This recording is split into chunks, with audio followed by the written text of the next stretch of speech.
नमस्कार जैन बच्चों, एक बार फिर लेकर हाजिर हैं हम आपके लिए जैव प्रक्रम के पार्ट 2। इससे पहले पार्ट 1 में हमने पोषण को क्लियर किया था। अब इससे आगे हम श्वसन की चर्चा करेंगे, उसके बाद फिर वहन और उत्सर्जन की। तो चलिए चलते हैं श्वसन की ओर। श्वसन क्या है?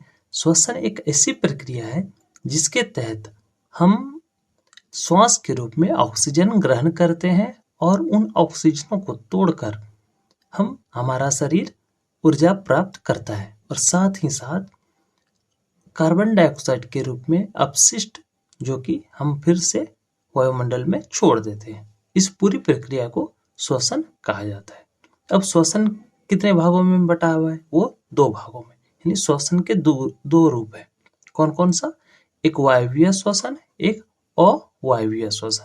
तो वायवीय श्वसन, यहाँ पे वायु का अर्थ है हमारा ऑक्सीजन, यानी जो ऑक्सीजन की उपस्थिति में होता है उसको हम वायवीय श्वसन कहते हैं।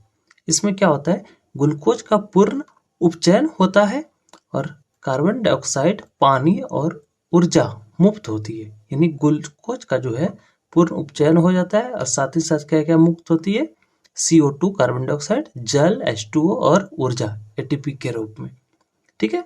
इसके अलावा यह कोशिका द्रव व माइटोकॉन्ड्रिया में होता है। कहाँ पे? कोशिका द्रव और माइटोकॉन्ड्रिया में, कॉन्ड्रिया में। साथ ही अधिक ऊर्जा उत्पन्न करती है। कौन? वायवीय श्वसन। ठीक है। ये किस में होता है? हम जैसे मानवों में होता है। इसके अलावा हम अगला देखते हैं अवायवीय श्वसन। तो अवायवीय श्वसन कहने का मतलब जो कि यहाँ पे वायु नहीं बल्कि ऑक्सीजन की अनुपस्थिति में, मतलब ये कि अगर ऑक्सीजन ना हो तो भी हमारा श्वसन होता है, तो उस ऐसे श्वसन को क्या कहते हैं? अवायवीय श्वसन। तो इसमें क्या होता है? ग्लूकोज का अपूर्ण उपचयन होता है। देखिए, ऑक्सीजन की मात्रा अगर रहेगा तो पूर्ण उपचयन होगा और अगर ऑक्सीजन की मात्रा नहीं रहेगी तो अपूर्ण उपचयन होगा। साथ ही इसमें एथेनॉल, लैक्टिक अम्ल, कार्बन डाइऑक्साइड और ऊर्जा मुक्त होती है। इसमें क्या क्या? एथेनॉल, लैक्टिक अम्ल, कार्बन डाइऑक्साइड और ऊर्जा मुक्त होती है। यह केवल कोशिका द्रव में होता है। देखिए, वायवीय श्वसन हमारा कोशिका द्रव और माइटोकॉन्ड्रिया दोनों में होता था, जबकि अवायवीय श्वसन हमारा केवल कोशिका द्रव में हो रहा है। और साथ ही साथ वायवीय श्वसन में अधिक मात्रा में ऊर्जा उत्पन्न होता है, जबकि अवायवीय श्वसन में काफी कम मात्रा में ऊर्जा उत्पन्न होते हैं। ये कौन से जीव? ये यानी यीस्ट में इस प्रकार का श्वसन पाया जाता है। ठीक है, चलिए आगे बढ़ते हैं। अब देखिए, मानव का जो श्वसन क्रिया है वो कितने रूपों में होता है। तो श्वसन क्रिया में हम लोग क्या करते हैं? एक बार मतलब अंतः श्वसन होता है और उच्च श्वसन होता है। देखिए, जब हम श्वास लेते हैं, यानी नाक के द्वारा वायु को अंदर खींचते हैं, उसको अंतः श्वसन कहा जाता है। और जब हम उसी वायु को फिर नाक के माध्यम से छोड़ते हैं, यानी कार्बन डाइऑक्साइड के रूप में, तो उसको क्या कहता है? उच्च वसन कहा जाता है। ठीक है। तो अंत श्वसन में क्या होता है? श्वसन के दौरान अंत श्वसन के दौरान यानी खींचने के दौरान इसमें क्या होता है?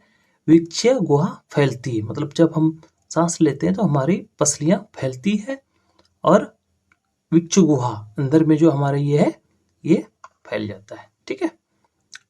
उसके बाद क्या होता है? वक्ष ऊपर और बाहर की ओर गति करता है।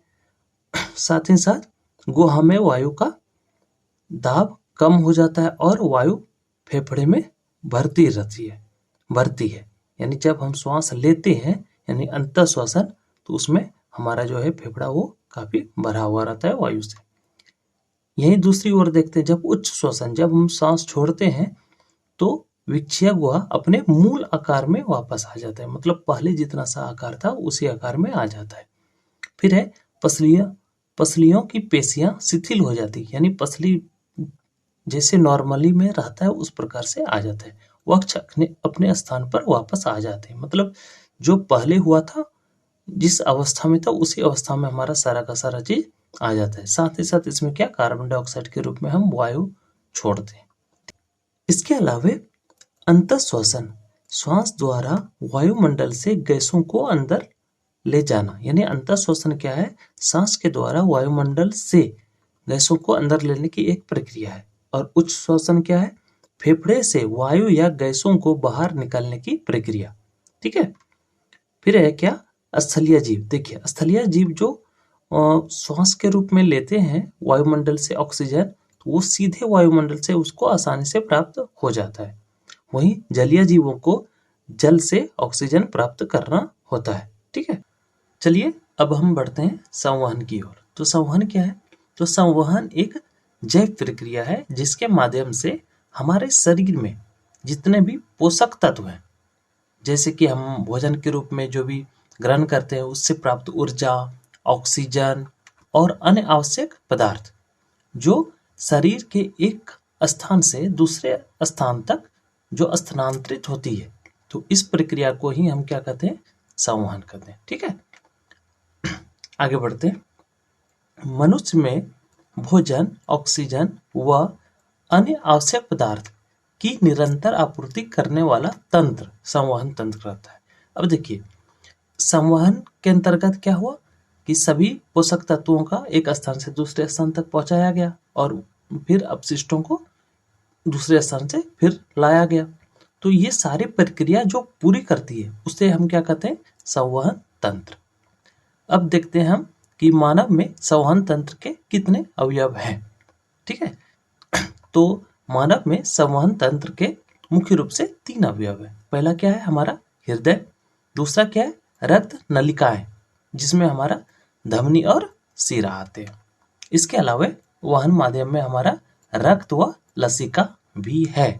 ठीक है। चलिए अब हम समझते हैं रक्त को। तो रक्त क्या होता है, रक्त एक प्रकार का संयोजी ऊतक है जो लाल रंग का होता है। ठीक है। और इसका पीएच मान जो होता है वो 7 से अधिक होता है, 7 से अधिक, यानी 7.4 माना जाता है। ठीक है। रक्त का पीएच मान कितना, 7.4। अब पीएच मान 7.4 है तो निश्चित रूप से यह है कि ये इसका यह जो है यह एक प्रकार का क्षारीय पदार्थ होगा। ठीक है। अब देखिए, रक्त जो होता है वो मुख्य रूप से प्लाज्मा और रक्त कोशिकाओं, जैसे कि ये हमारा लाल रक्त कणिका, श्वेत रक्त कणिका और प्लेटलेट्स से मिलकर बना होता है। इसके अलावा रक्त में जो द्रव्य अवयव होता है वो हमारा प्लाज्मा होता है। ठीक है। तो अब हम देखते हैं कि लाल रक्त कणिकाएं जो होती है वो किस रूप में होती है। तो रक्त जो है उसका 2 स्वरूप है, एक ठोस वाला, ठोस अवयव, और एक होता है द्रव्य अवयव। तो ठोस अवयव के अंतर्गत ही हमारा लाल रक्त कणिका, श्वेत रक्त कणिका और प्लेटलेट आते हैं। ठीक है।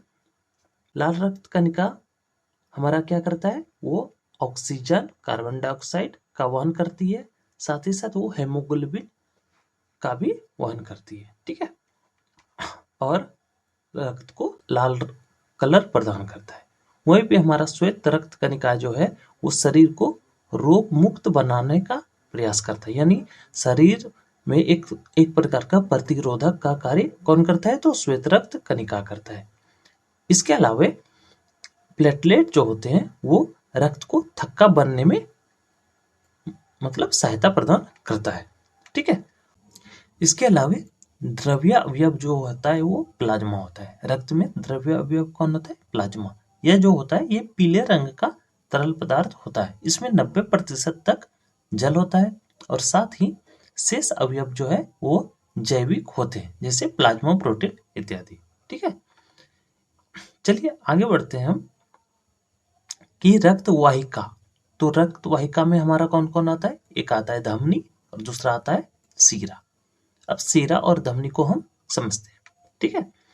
ऑक्सीकृत रुधिर कहने का मतलब जिस रक्त में ऑक्सीजन की मात्रा हो को हृदय से शरीर के विभिन्न अंगों तक ले जाती है। कौन, धमनी। यानी धमनी का क्या कार्य है कि हृदय में फेफड़े के माध्यम से जो ऑक्सीजन मिलता है किसमें, रक्त में, उस रक्त को शरीर के विभिन्न अंगों तक ले जाना। ठीक है। साथ ही इसका और क्या कार्य है, धमनी की भित्ति जो होती है वो मोटी और अधिक लचीली होती है। धमनी में वाल्क नहीं होते, ये सतही नहीं होते, ऊतकों के नीचे पाई जाती है। यानी धमनी जो होता है वो ऊपर, मतलब क्या बोलते हैं, एक तरह से हाथ वगैरह में ऊपर से हमें धमनी दिखने को नहीं मिलेगा। ठीक है, वो अंदर में मांस के अंदर होता है। वहीं पे अगर शिरा की बात करी जाए तो शिराएं विभिन्न अंगों से अनॉक्सीकृत रुधिर को एकत्र करके वापस हृदय में ले जाती है। अब देखिए, शिरा जो है वो क्या करता है, अनॉक्सीकृत रुधिर मतलब वैसे रुधिर यानी रक्त जिसमें ऑक्सीजन की मात्रा नहीं होती या तो फिर बहुत कम में होती है, उसे यह विभिन्न स्थानों से कहां तक, हृदय तक पहुंचाया करती है। ठीक है। इसके अलावा शिरा की भित्ति कम मोटी होती है, यह कम लचीली भी होती है और इसमें वाल्क होते हैं। साथ ही ये सतही भी होते हैं, यह सतह पर पूर्ण रूप से देखे जा सकते हैं। ठीक है। यदि वीडियो से आपको थोड़ी भी जानकारी मिली हो तो प्लीज़ वीडियो को सब्सक्राइब, शेयर एंड लाइक कर दें। धन्यवाद।